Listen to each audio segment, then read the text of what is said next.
What's going on, family? Blackfeet is checking in. We are on the slab, headed to OKC to check things out.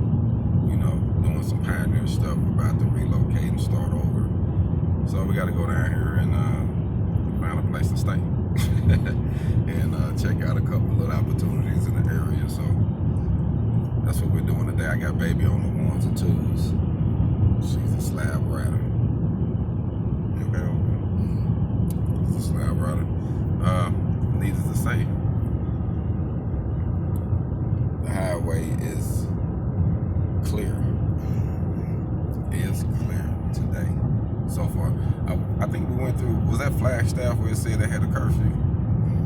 Yeah, it was a curfew in Flagstaff from like Monday through Friday, from I think 8 to 5. I think that's what it said. So can't wait to see what it say in other states as we hit the highway and see.